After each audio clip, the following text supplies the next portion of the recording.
Kusanyiko takatifu la Pasaka ya Agano Jipya limewadia. Waumini wote katika Sayuni kote ulimwenguni wanaiadhimisha Pasaka.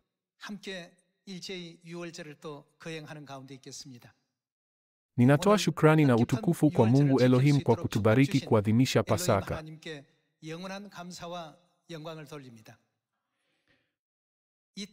Miongoni mwa mafundisho ya Mungu, Pasaka inaweza kuchukuliwa kuwa ukweli mkuu zaidi. Katika kila nyakati, siku zote Mungu alifanya matendo makuu kwa njia ya Pasaka, akiahidi na kufunua habari za furaha za wokovu.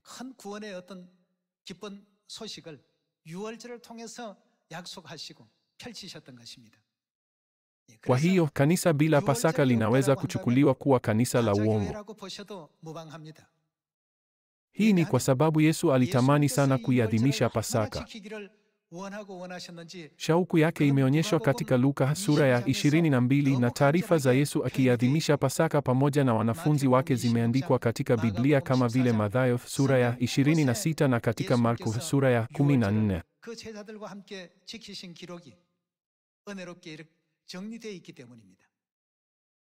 Pasaka iliadhimishwa huko Misri takribani miaka 3500 iliyopita. Ila Mungu pia aliwaongoza watu wake kuiadhimisha kabla ya kuingia Kanaani, nchi itiririkayo maziwa na asali. Historia hii ni sehemu muhimu sana ya unabii kutokana na mtazamo wa kiunabii wa Biblia. Pasaka haikuisha baada ya wakati huo. Badala yake, kulingana na mafundisho ya Mungu, iliendelea hata katika ufalme wa Yuda. Wafalme kama Yosia na Hezekia walipokea baraka kuu kutoka kwa Mungu kwa kuadhimisha Pasaka.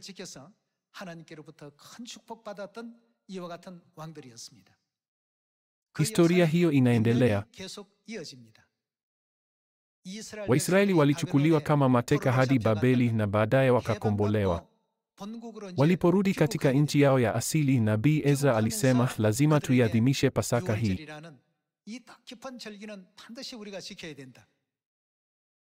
Kwa kuwa hatukuiadhimisha Pasaka, tulichukuliwa kama mateka kwa mataifa mengine. Kuna sababu nyingi kwa nini nchi yetu haikuweza kubaki imara.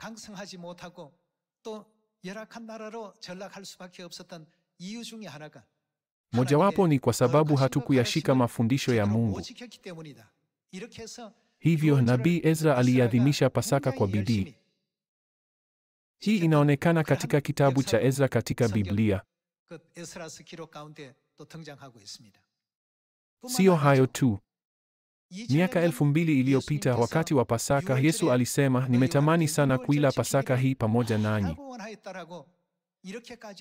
Aliwacha ukweli huu kama urithi wa thamani sana. Kwa kushangaza, hakuna makanisa yanayotuzunguka yanayoadhimisha Pasaka. Inastaajabisha. Yesu na mitume wake walitamani sana kuiadhimisha Pasaka hii. Na Mtume Paulo alihubiri Pasaka ya Agano Jipya kwa nguvu hata katika maeneo ya Ulaya kama Korintho.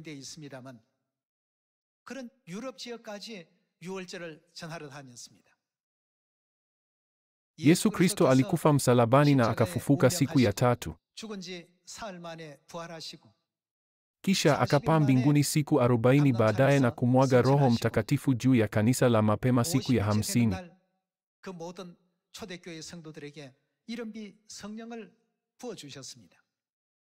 Matokeo yake, kanisa la mapema likawa na bidii sana. Wanafunzi ambao walifundishwa moja kwa moja na Yesu, walihubiri mafundisho ya Yesu Kristo. Hivyo, kwa takribani miaka 300, kupitia vizazi kadhaa, Pasaka iliendelea katika dunia hii kama ukweli ulio mkuu zaidi.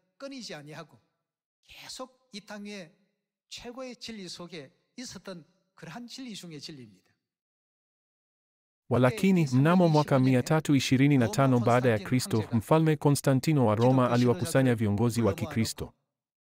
Baraza la kidini lilifanyika Nisea ambayo sasa iko katika eneo la Uturuki. Huko waliondoa Pasaka.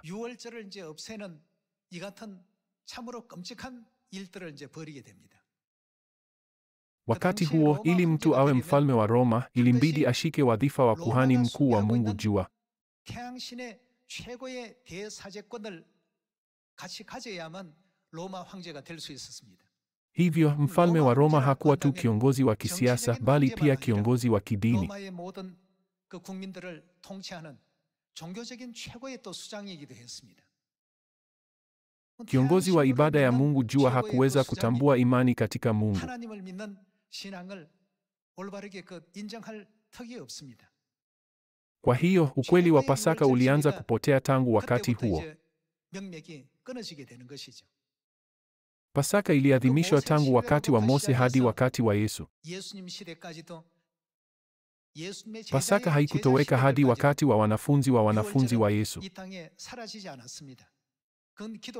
Hili linapatikana katika historia ya Ukristo. Walakini mfalme wa Roma, kwa maneno mengine, kuhani mkuu wa Mungu Jua, aliufuta ukweli wa Pasaka.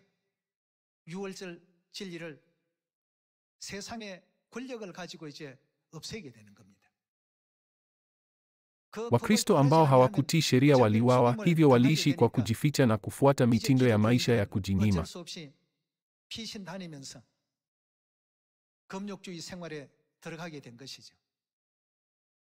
Kwa njia hii, Pasaka ilikandamizwa. Kwa nje aliutetea Ukristo, lakini kwa kweli aliondoa Sabato mnamo mwaka 321 baada ya Kristo na kuanzisha ibada ya Jumapili.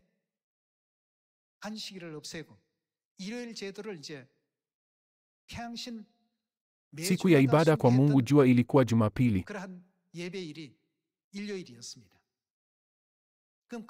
Hadi wakati huo, ni siku gani Wakristo walifanya ibada zao? Kama tu kanisa letu la Mungu leo, waliabudu Jumamosi.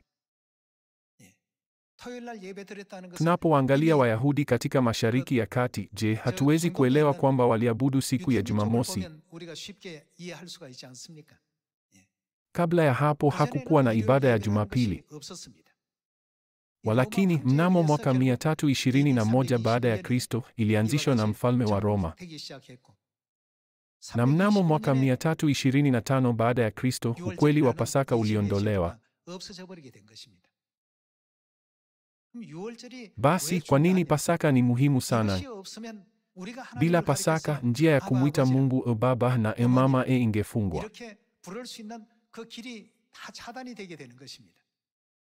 Kupitia Pasaka, Mungu alituahidi kanuni ya kula mwili wake wa mwana wa Adamu na kunywa damu yake, akituruhusu kuwa watoto wake.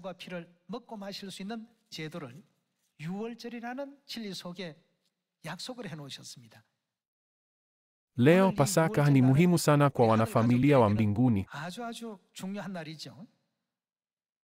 Hebu tutafakari juu ya umuhimu wake kupitia Biblia ambayo ina mapenzi ya Mungu na si kupitia maoni ya wasomi. 확인을 해보시면서 6월절의 그 중요함을 다시 한번 되새겨보시고 6월절을 ni lazima tuiadhimishe Pasaka hadi mwisho wa dunia na kuhubiri mapenzi ya Mungu kwa watu wote. Tuangalie Mathayo sura ya 26 mstari wa 17. 17절의 말씀 함께 보시겠습니다.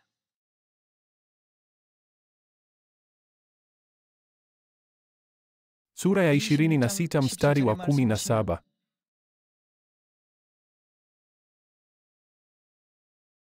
Siku ya kwanza ya sikukuu ya mikate isiyotiwa chachu, wanafunzi walimjia Yesu wakamuuliza, "Unataka twende wapi ili tukuandalie mahali pa kula Pasaka?" Wanafunzi walimuuliza Yesu swali hili. Mstari wa 18. Akajibu, "Nendeni kwa mtu fulani huko mjini, mkamwambie, Mwalimu asema hivi, saa yangu imekaribia. Nitaiadhimisha Pasaka pamoja na wanafunzi wangu katika nyumba yako." Hivyo wanafunzi wakafanya kama vile Yesu alivyokuwa amewaelekeza, nao wakaandaa Pasaka. Aliwapa wanafunzi wake jibu. Yesu pia aliiadhimisha Pasaka. Hii ni kwa sababu Pasaka ina agano muhimu sana la Mungu. Kwa hiyo alituwekea kielelezo cha kuadhimisha Pasaka. Miongoni mwa wale waliobatizwa hivi karibuni na kuadhimisha Pasaka kwa mara ya kwanza, baadhi wanaweza kuuliza, kwa nini kanisa la Mungu tu linaiadhimisha Pasaka wakati makanisa mengine hayaiadhimishi Pasaka? Tunataka kuwa na imani inayofuata mapenzi ya Mungu. Tukikataa mafundisho ya Mungu yaliyotolewa kutuongoza mbinguni, imani yetu itakuwa na maana gani?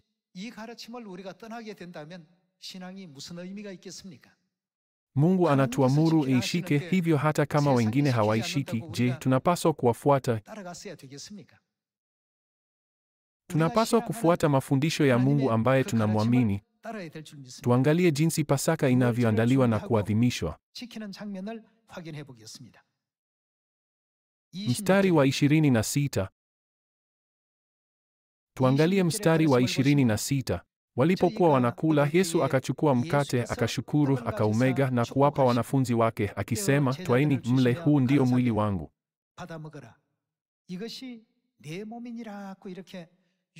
Kwa njia hii, kwa kuumega mkate wa Pasaka, alisema kwamba mkate wa Pasaka ni mwili wake.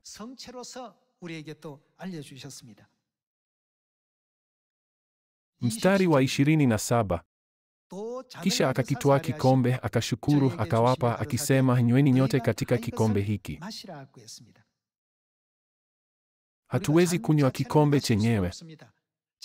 Je, hii haimaanishi divai ya Pasaka ambayo imo ndani ya kikombe? Nyweni nyote katika kikombe hiki. Hii divai ya Pasaka ndiyo damu yangu ya agano imwagikayo kwa ajili ya wengi kwa ondoleo la dhambi. Yesu aliacha maana hii muhimu kuhusu Pasaka.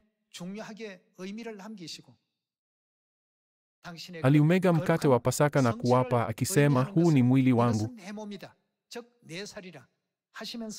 na akaweka ndani ya divai ya Pasaka msamaha wa dhambi kwa ajili ya wengi.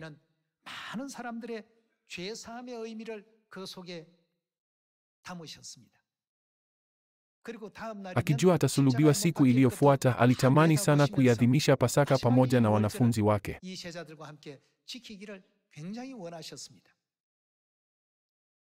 Inashangaza sana kwamba Pasaka haipo katika Ukristo wa leo. Ikiwa sisi ni Wakristo wanaomwamini Yesu, lazima tuwe na Pasaka. Tukianza na Pasaka huko Misri, kila kitu kimeandikwa katika Biblia. Katika Mathayo sura ya 26, Yesu alisema, mkate huu sio mkate wa kawaida tu. Huu ni mwili wangu uliotolewa kupitia dhabihu yangu msalabani ili kuwaokoa wanadamu. Alipokuwa anatoa divai, alisema, hii ndiyo damu yangu iliyomwagwa msalabani. Kwa kutoa mwili na damu yake kwa wanadamu, alitupa msamaha wa dhambi. Isitoshe, ina zaidi ya msamaha wa dhambi. Je, hatuwaiti wale wanaorithi mwili na damu ya wazazi wao watoto wao? Ndiyo maana kila mtu anayeshiriki katika Pasaka anamwita Mungu Baba.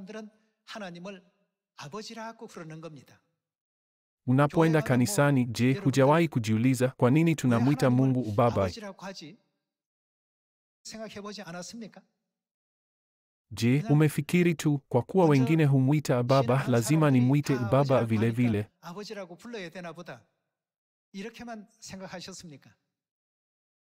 Tumerithi mwili na damu ya Mungu. Kupitia njia gani? Kupitia Pasaka. Ndiyo maana Yesu alitamani sana kuadhimisha Pasaka.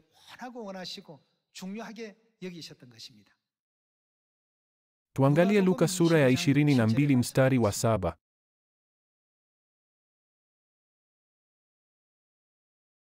Luka sura ya 22 mstari wa 7.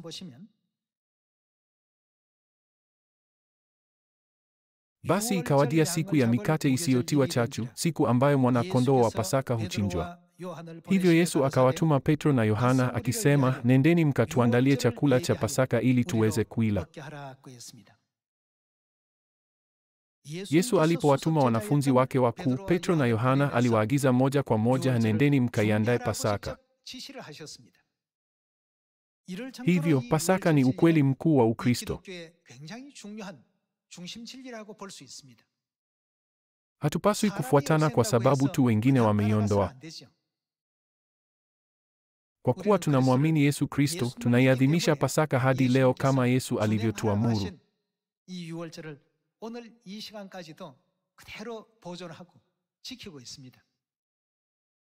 Tusome mstari wa 7 tena. Basi ikawadia siku ya mikate isiyotiwa chachu, siku ambayo mwana-kondoo wa Pasaka huchinjwa. Hivyo Yesu akawatuma Petro na Yohana akisema, nendeni mkatuandalie chakula cha Pasaka ili tuweze kuila. Wakamuuliza, unataka tukuandalie wapi? Yesu akawaambia, tazameni, mtakapokuwa mkiingia mjini, mtakutana na mwanaume amebeba mtungi wa maji. Mfuateni mpaka kwenye nyumba atakayoingia. Nanyi mwambieni mwenye nyumba, mwalimu anauliza, kiko wapi chumba cha wageni ambamo mimi na wanafunzi wangu tutakula Pasaka? Atawaonyesha chumba kikubwa ghorofani kikiwa kimepambwa vizuri. Andaeni humo. Wakaenda nao wakakuta kila kitu kama Yesu alivyowaambia. Hivyo, walifanya nini? Wakaiandaa Pasaka. Walifanya maandalizi yote kuadhimisha Pasaka. Tuone mstari wa 14. Wakati ulipowadia, wakati wa Pasaka ulipofika, Yesu akaketi mezani pamoja na wale mitume wake. Kisha akawaambia, nini? Nimetamani sana kuila Pasaka hii pamoja nanyi kabla ya kuteswa kwangu. Yesu alisema nimetamani sana. Je, ni wakati gani tunatumia mkazo? Tunautumia kusisitiza jambo muhimu. Basi nani alitumia mkazo hapa? Ilikuwa ni Yesu Kristo ambaye Wakristo wote humfuata.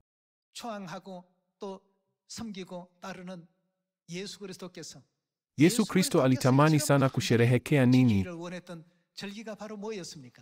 Ilikuwa Pasaka. Walakini isipokuwa katika kanisa la Mungu, Pasaka haiadhimishwi katika kijiji cha kimataifa. Wanaposikia Yesu aliadhimisha Pasaka pia, baadhi ya watu wanauliza, je, Biblia yenu si tofauti na yangu?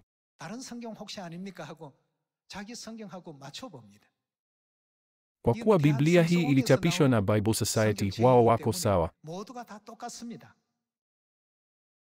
Biblia zote zina maudhui yaliyorekodiwa kwa njia ile ile kabisa. Basi kwa nini tunaiadhimisha lakini hawaiadhimishi? Hii ni ajabu sana. Kwa kweli, tunaweza kusema kwamba wale wanaoacha mafundisho ya Yesu ni wazushi.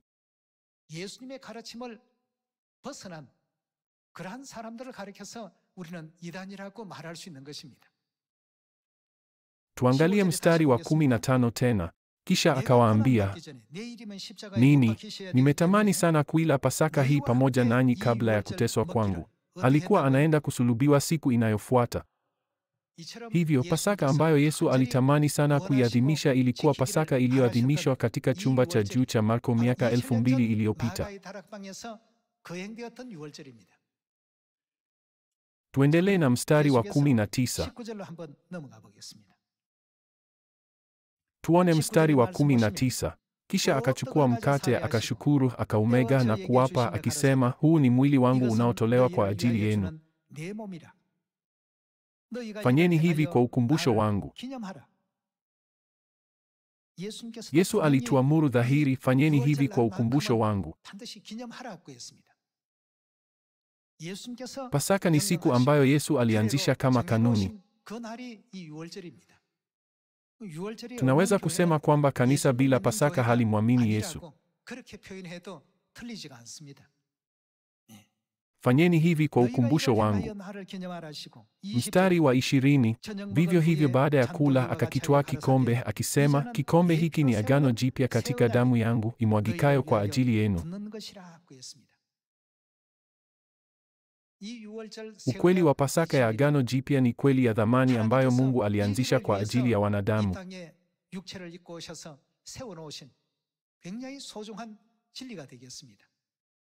Kanisa ambalo halina Pasaka ya agano jipya sio kanisa la Kristo.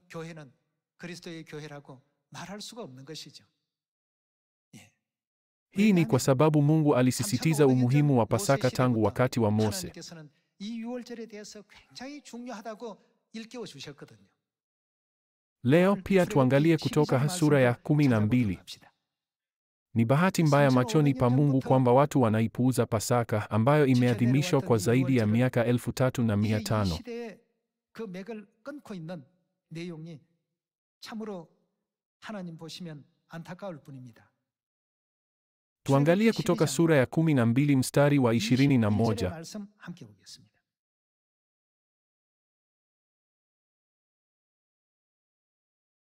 Sura ya 12 mstari wa 21.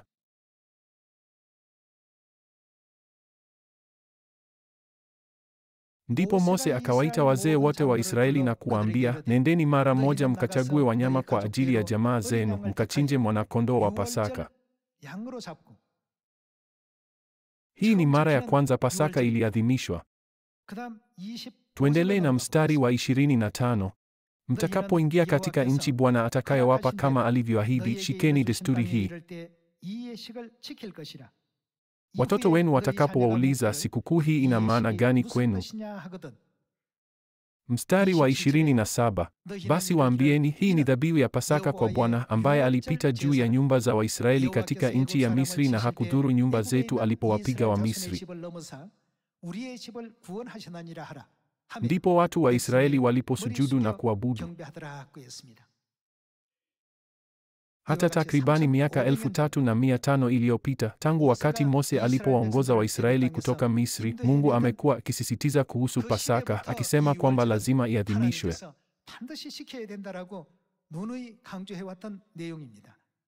Tuangalie mstari wa 43. Bwana akamwambia Mose na Aroni, haya ndiyo masharti kwa ajili ya Pasaka.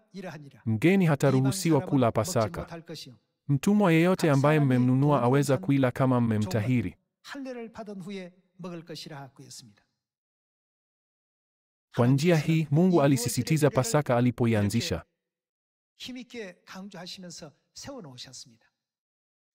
Ukweli huu hautatoweka kamwe na lazima usipotee. Tufungue kutoka sura ya 13 mstari wa 8. Siku ile utamwambia mwanao, nafanya hivi kwa sababu ya jambo ambalo Bwana alinitendea nilipotoka katika nchi ya Misri. Adhimisho hili litakuwa kama alama kwenye mkono wako na ukumbusho katika paji lako la uso, kwamba sheria ya Bwana inapaswa iwe kinywani mwako. Kwa kuwa Bwana alikutoa katika nchi ya Misri kwa mkono wake wenye nguvu. Ni lazima ufanye nini? Uishike amri hii kwa wakati uliopangwa mwaka baada ya mwaka. Mungu alituamuru tuiadhimishe Pasaka kila mwaka. Kuna wasomi wengi wa Biblia na makanisa yanayomwamini Yesu Kristo. Kwa nini hawaiadhimishi Pasaka?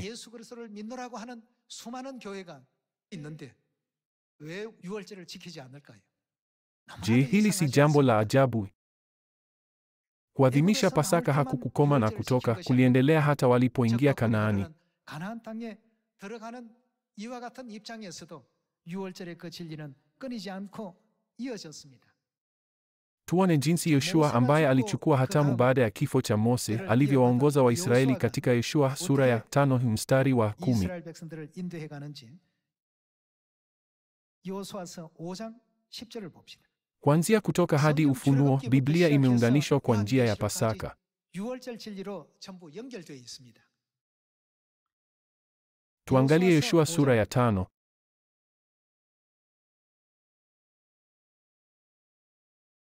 Yoshua sura ya 5 mstari wa 10. Jioni ya siku ya 14 ya mwezi, wakiwa kambini huko Gilgali katika tambarare za Yeriko, Waisraeli wakaadhimisha Pasaka. Kila mtu, Pasaka haijaisha. Inaendelea. Katika nyakati zote, watu wanaomtumikia Mungu lazima waikumbuke Pasaka.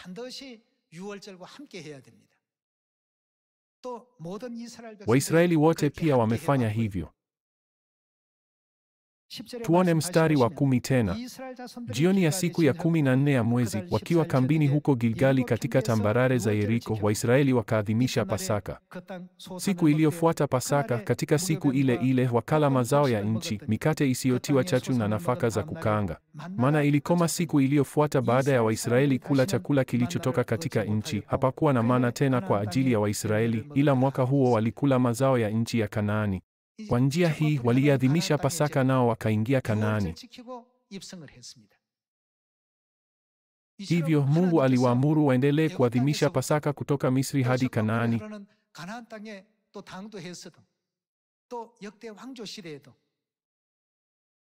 Katika nyakati zote za wafalme na hata wakati wa kukombolewa kutoka utumwani.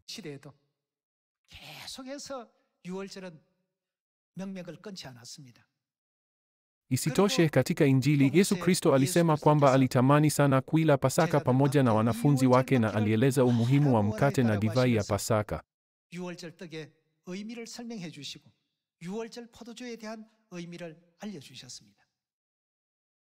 Alisema, mkate huu ni mwili wangu. Hii ndiyo damu yangu ya agano imwagikayo kwa ajili ya wengi kwa ondoleo la dhambi. Kula mkate na kunywa divai. Ikumbukeni na iadhimisheni hii kila mwaka.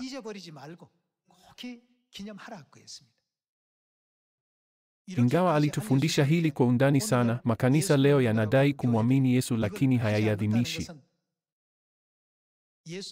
Hii inaonyesha ukosefu wa imani katika Yesu. Pasaka ni hadithi kuu katika Biblia. Bado mnamo mwaka 325 baada ya Kristo, kiongozi wa waabudu wa Mungu jua huko Roma aliondoa Pasaka.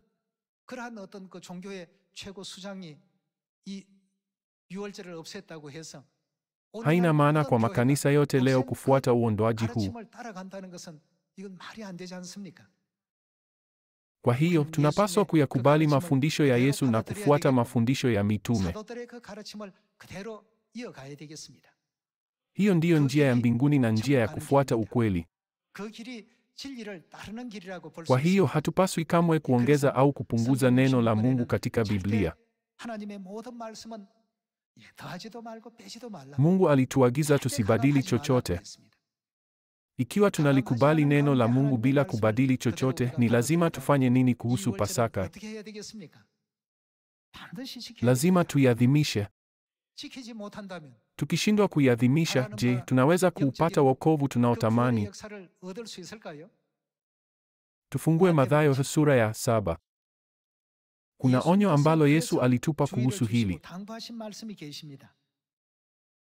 Alitangulia kuona mustakabali wa wanadamu na kuacha ujumbe muhimu. Tuangalie Mathayo sura ya 7 mstari wa 21.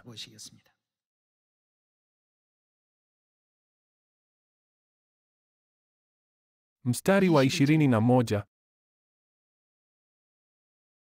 Si kila mtu aniambiaye Bwana, Bwana atakayeingia katika ufalme wa mbinguni. Wengine husema, je, hatuhakikishiwi ufalme wa mbinguni tukiamini tu na kuita Yesu, Yesu?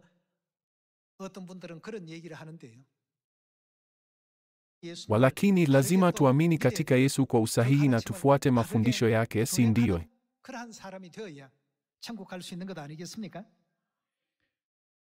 Si kila mtu aniambiaye Bwana, Bwana atakayeingia katika ufalme wa mbinguni, bali nani? Ni yeye afanyaye mapenzi ya Baba yangu aliye mbinguni. Wengi wataniambia siku ile, Bwana, Bwana, hatukutoa unabii kwa jina lako, na kwa jina lako kutoa pepo wachafu na kufanya miujiza mingi? Ndipo nitakapowaambia wazi, sikuwajua kamwe. Ondokeni kwangu ninyi watenda maovu.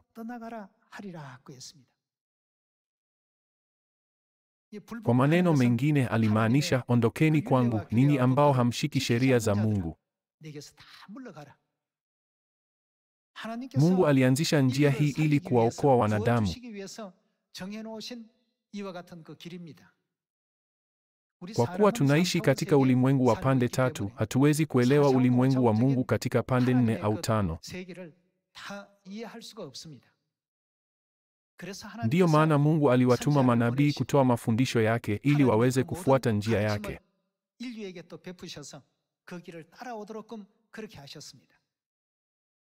Hata wakati huo, mapenzi ya Mungu hayakuweza kuwasilishwa kikamilifu kwa wanadamu, hivyo Mungu akaja katika dunia hii. Hivyo alikuja duniani miaka 2000 iliyopita kuanzisha Pasaka na kuanzisha kanisa la Mungu.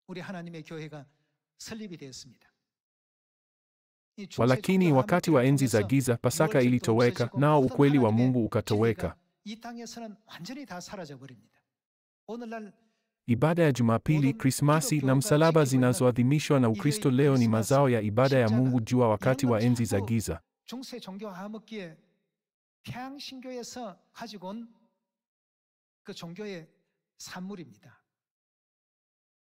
Haya siyo mafundisho ya Yesu.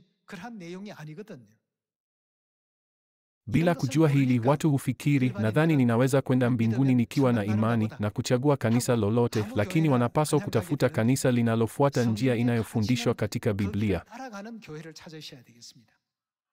Leo tunapata sifa za kustahili kumwita Mungu Baba kupitia mwili na damu ya Mungu.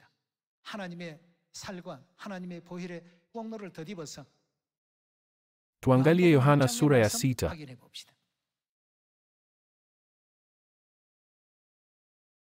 Yohana sura ya 6 mstari wa 53.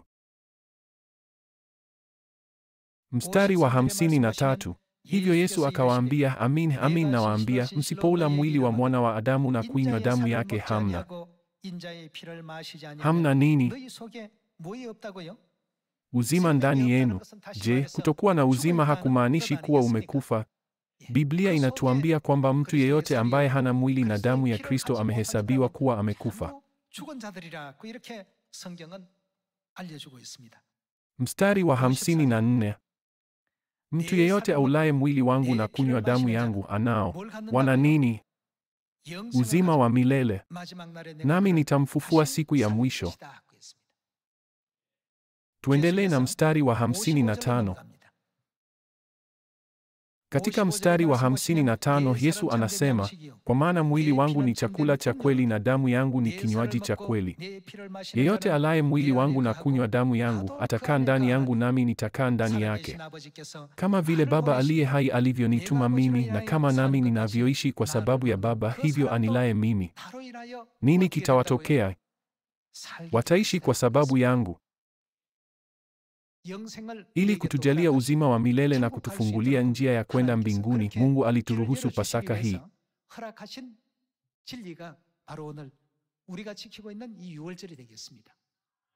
Unapoangalia historia ya Ukristo na Kanisa Katoliki, unaweza kuona kama iliondolewa na Mungu au mfalme.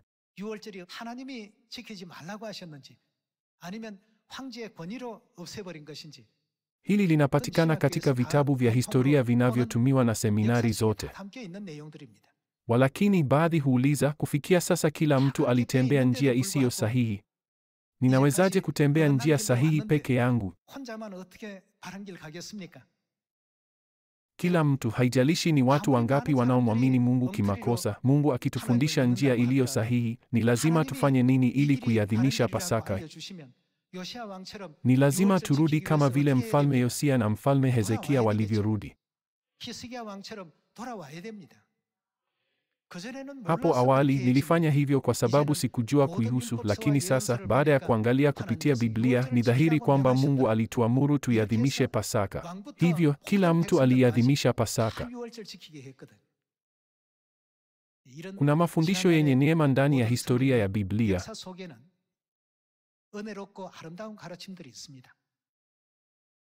Mungu anawataka wanadamu ambao walikusudiwa kufa milele waingie katika ufalme wa milele wa mbinguni ambapo hakuna mauti, maombolezo, maumivu au huzuni tena, bali furaha tu hufurika.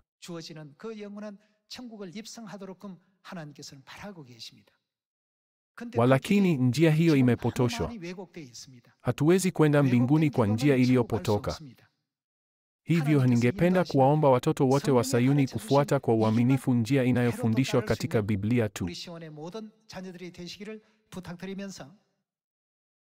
Pia ningependa kutoa shukrani na sifa za milele kwa Mungu Elohim, Kristo Ahnsahnghong na Yerusalemu mpya mama wa mbinguni kwa kutujalia Pasaka ya Agano Jipya. Kwa hili ningependa kuhitimisha mahubiri ya leo. Asanteni sana.